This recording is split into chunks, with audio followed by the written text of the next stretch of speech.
ଆସନ୍ତୁ ଆଜି ଆମେ ଅଣ୍ଡା ଭୁଜିଆ ପ୍ରସ୍ତୁତ କରିବା। अंडा भजा पाई आवश्यक सामग्री पियाज बिलाती लुण जीरा हलदी गुंड लंका गुंड को रखा जाइए। कड़ाई गरम हो गला एबे एथिरे तेल को पकेबा। एबे एथिरे पियाज को पकेबा। पियाज टी भल से हो गला परे मु एथिरे बिलाती को ऐड कली।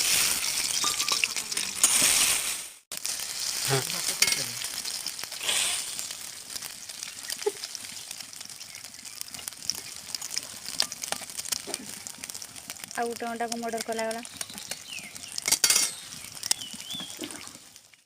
आ ऊपर मुझे लुण हलदी गुंड लंका गुंड जीरा गुंड को पकई दी। प्रस्तुत हो गला आमर अंडा भुजिया। एबे आमे ताको प्लेट को सर्व करदबा। रेडी हो गला आमर अंडा भुजिया।